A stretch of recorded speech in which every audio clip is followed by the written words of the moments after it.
ఈ 56 ఇంచీల ఛాతీ పుల్వామా జరిగిన తర్వాత చేసిన సర్జికల్ దాడుల్లో అంటే గత ఎన్నికల ముందు 66 ఇంచీలు అయిందంట. తగ్గిందో లేదో మనకు తెలియదు. మనం ఎక్కడ అడగకూడని ప్రశ్న ఏంటి అంటే, బాబు దేశంలో సమర్థత పరిపాలన చక్కగా నడవాలంటే బుర్ర ఉండాలి కానీ ఛాతీతో ఏం పని, నువ్వేం పహల్వాన్ వాడు, ఆ ప్రశ్న అడగకూడదు. ఒక రకంగా చెప్పాలంటే నేను చెప్తున్న ఈ 56 ఇంచీల ఛాతీ యొక్క కొలమానం ఏదైతే ఉందో ఇది పైకి చాలా తేలిగ్గా కనపడుతుంది, కానీ దీన్ని మనం దానికి ఇంకో దానికి కలుసుకొని చూడాలి. అన్ని దేని దానికి లింకులు పెట్టుకొని చూడాలి. అట్లా లింకు పెట్టుకొని చూస్తే 56 ఇంచీల ఛాతీ ఒక మగతనం. ఏమిటి మగతనము? ఎటుపోయింది ఈ మగతనము? భారతదేశంలో మగతనానికి ఏం లోటు వచ్చింది? 140 కోట్లు చేసినాం కదా, అడి చేసి ఇడి చేసి. మీ ఏం లోటు వచ్చింది అంటే లోటు వచ్చింది. ఏం లోటు వచ్చింది? దేశంలో అహింస, ప్రజాస్వామ్యం, ఈ రెండు ఉండడం వల్ల దేశంలో హిందువులకి పురుషత్వం, మగతనం లేకుండా పోయింది.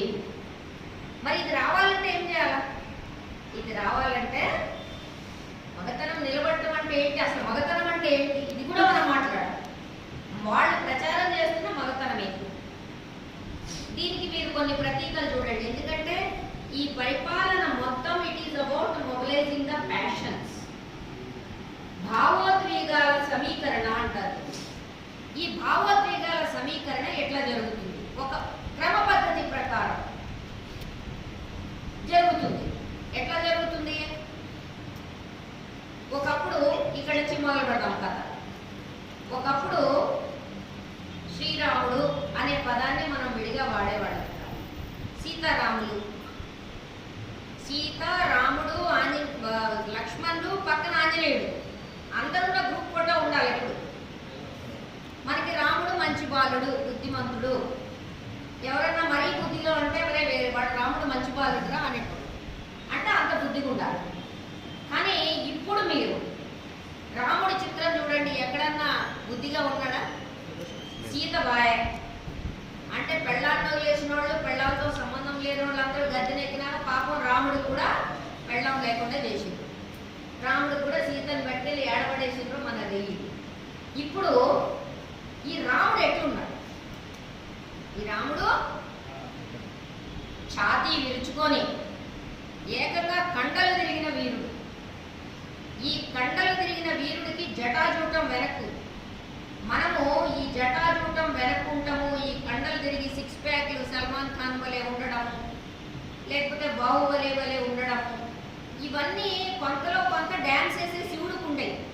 మీరు చూడండి మన పాత ప్రాచీన కాలపు శిల్పాలన్నిట్లో జటాజూటం విడబడి ప్రళయతాండవం చేసేవాడు శివుడు తప్ప రాముడు మీకు ఎక్కడా కనపడు.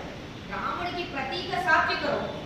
కానీ అటువంటి రాముడు తన సాత్వికతని వీళ్ళ పుణ్యమాన్ని వదిలేసి ఇప్పుడు మొత్తం కండల వీరుడు అయిపోయి ఏకాకిగా దర్శనమిస్తున్నాడు. ఇది చూడండి, భార్యల కోసము, ప్రియురాళ్ల కోసము. పాపం మన పోతన భాగవతం రాసినప్పుడు ఒక కాండ మొత్తము,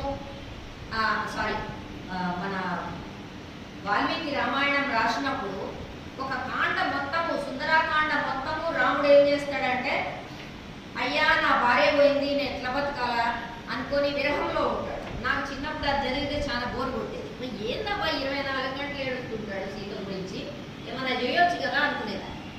అట్లాంటిది పాపం సీత గురించి, భార్య గురించి, ఒక స్త్రీ గురించి విలపించే ఒక మానవత్వం ఉన్న మగవాడు భర్త.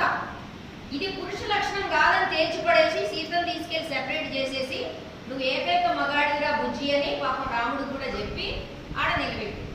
ఈ రాముడు ఎవరికి ప్రతీక? నేను భార్యను వదిలేసిన, నీకు మాత్రం భార్య ఎందుకు అనే.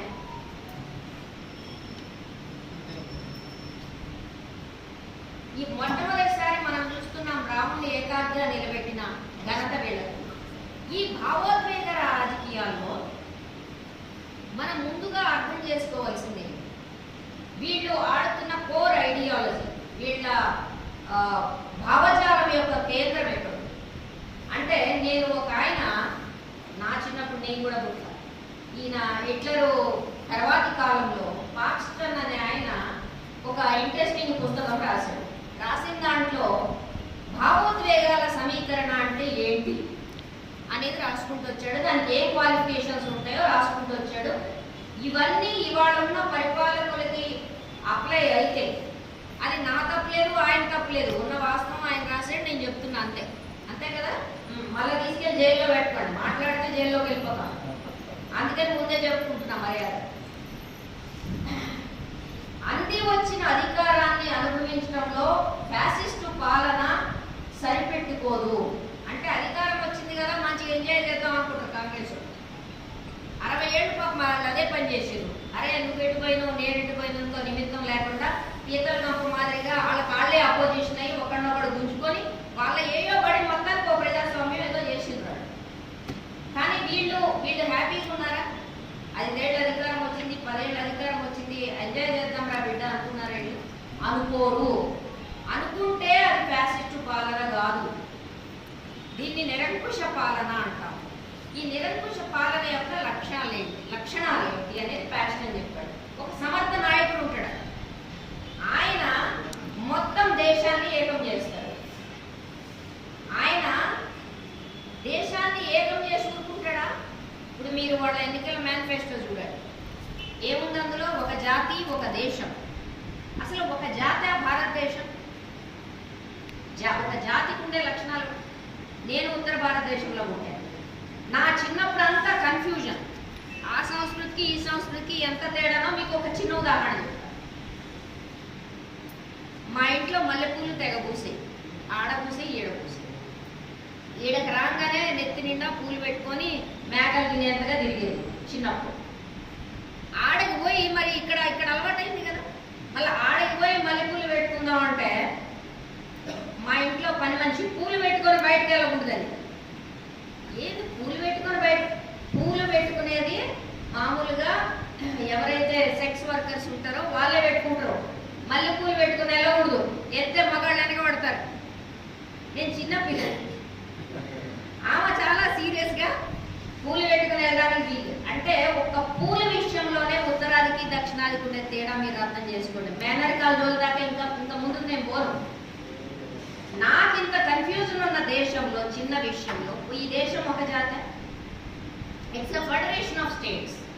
అనేక రాష్ట్రాలు, అనేక జాతులు, అనేక విభిన్న తెగలు కలిసిన ఒక ఫెడరల్ రిపబ్లిక్ మన భారతదేశం. మన రాజ్యాంగం కూడా ఇదే చెప్తుంది. కానీ వీళ్ళు ఏమంటున్నారు? వాళ్ళ మేనిఫెస్టోలో వాళ్ళు ప్రకటించారు ఒకే జాతి. అయ్యే అవకాశమే లేదు. నీ డిఎన్ఏ నా డిఎన్ఏ ఒకటయ్యే అవకాశమే లేదు. నీది ఇరాన్లో పుట్టిన ఆర్య డిఎన్ఏ, నాది ఈ దేశంకి వలస వచ్చిన 70,000 ఏళ్ల క్రితం వలస వచ్చిన ఆఫ్రికన్ డిఎన్ఏ నాది సౌత్. అందుకని వీళ్ళు ఏమంటారంటే ఒకే జాతి ఒకే దేశం అని మాట్లాడతారు. ఈ దేశం ఒకే జాతి ఒకే దేశంతో పాటు వీళ్ళు ఏం చేస్తారంట? స్వచ్ఛమైన దేశం, స్వచ్ఛమైన జాతి, స్వచ్ఛమైన హిందుత్వం నిర్ణయిస్తారు. ఈ స్వచ్ఛత ఏంటి? దీనికి స్వచ్ఛతకి మీకు ఇంకో ఉదాహరణ చెప్తాను. మన సఫాయి కర్మచారి ఎవరైతే ఉంటారో, మన శుభ్రపరిచే వాళ్ళు ఎవరైతే ఉంటారో, వాళ్ళు శుభ్రం చేస్తారు. శుభ్ర భారత్ అన్నారా వాళ్ళు నినాదంలో? స్వచ్ఛ భారత్ అన్నారు. నువ్వు స్వచ్ఛతకి శుభ్రతకి తేడా తెలియకుండా స్వచ్ఛత్వం ఎప్పుడైతే అన్నావో దానికి ఒక పవిత్రతని ఆపాదిస్తుంది. శుభ్రం అని ఎందుకు అనలేదండి నువ్వు? అంటే నువ్వు ఒక పనిని చెయ్యాలని అనుకోవడం లేదు, ఒక నినాదాన్ని అమ్ముతున్నావు. భావోద్వేగాల సమీకరణలో సమర్థ నాయకుడు చేసేది ఏంటంటే అతను బాగా కమ్యూనికేట్ చేయగలుగుతాడు కాబట్టి అతను భావాల్ని అమ్ముతాడు, పనుల్ని మాత్రం కాదు. ఏ రకమైన పనులు వాళ్ళు చేయరు, కేవలం భావాల్ని మాత్రమే అమ్ముతారు, ఎమోషన్స్ని అమ్ముతారు. తర్వాత ఎవరైతే భౌతికవాదం గురించి మాట్లాడతారో వీళ్ళందరి నుంచి వాళ్ళు దేశాన్ని కాపాడతారు. ఈ సమర్థ నాయకుడు దేశాన్ని కాపాడతాడు. ఈ కాపాడటం అనే దానికి సంబంధించి మీకు ఒక ఆఫ్రికన్ కవి రాసిన ఒక పోయం చెప్పాలి. ఆఫ్రికన్ కవి ఏమంటాడంటే, నా దేశానికి బ్రిటిష్ వాడు వచ్చినప్పుడు నా చేతిలో భూమి ఉంది. వాడు అన్నాడు, నువ్వు కళ్ళు మూసుకొని దేవుణ్ణి ప్రార్థించు అన్నాడు. నేను కళ్ళు మూసుకొని ఆధ్యాత్మికత దేవుణ్ణి ప్రార్థించడం మొదలు పెడితే నేను కళ్ళు తెచ్చేసరికి నా చేతిలో బైబిల్ ఉంది, వాని చేతిలో భూమి ఉంది అంటే నువ్వు కళ్ళు మూసుకోమన్నాక జరిగిన పరిణామం ఏంటి? నా చేతిలో భూమి నీ చేతిలో పోయింది, నా చేతిలో గుర్తి బైబిల్ వచ్చింది. ఇదే కథ ఇక్కడ కూడా మీకు నడుస్తుంది. ఎవరైతే మెటీరియలిస్టులు ఉన్నారో, అంటే ఈ భూమికి ఏం కావాలా, ఈ రైతులకి ఏం కావాలా, ఈ జనాలకి ఏం కావాలా, తిండి కావాలా, బట్ట కావాలా, ఇల్లు కావాలా అని కాకిగోల చేసేవాళ్ళు ఎవరైతే ఉన్నారో వీళ్ళందరూ భౌతికవాదులు. దీని నుంచి నేను ఎట్లా కాపాడతా? నీకు డీజిల్ పెట్రోల్ పెరగవచ్చు, గ్యాస్ సిలిండర్ రేటు 1200 కావచ్చు, కానీ నీకేం చేస్తా? నీకు వాళ్ళ మేనిఫెస్టోలో వాళ్ళు ఏం చెప్తున్నారు? మీకు పుణ్యతీర్థాలకి ప్రయాణము సౌకర్యాలు కల్పిస్తాం, అవసరమైతే ఫ్రీ ట్రైన్లు అసంపూర్తి అయిన అయోధ్యకు వేస్తాం. ఇది వాళ్ళ వార్త. అంటే మనం ఈ ఫ్రీ ట్రైన్లు, అయోధ్య భజనలు, తాళాలు, చప్పట్లు, దీపాలు వెలిగించుల్లో మునిగి ఉన్నప్పుడు వాళ్ళు ఏం చేస్తున్నారు? 108వ స్థానంలో ఉన్న ఒక ఆయన, ఈయన పేరు చెప్పొచ్చు, ఈయన పేరు చెప్తే మన 2 ఎంపీ పదవులు రద్దయింది. మొయినా మోయితాకిను రాహుల్ పెద్ద పెద్ద వాళ్ళే తట్టుకోలేకపోయారు ఆ పేరు పార్లమెంట్లో చూస్తే కూడా. అయినా నేను చెప్తా, కానీ పోయేదే ఉంది కొత్తగా. కానీ అదానీ గారు 108వ స్థానంలో ఉన్నాడు. ఇప్పుడు ఏడున్నాడు? కొంచెం తగ్గింది. ఇండియన్ వరకు బెలూన్కి పంచర్ చేసినాక ఇప్పుడు 3 లోపు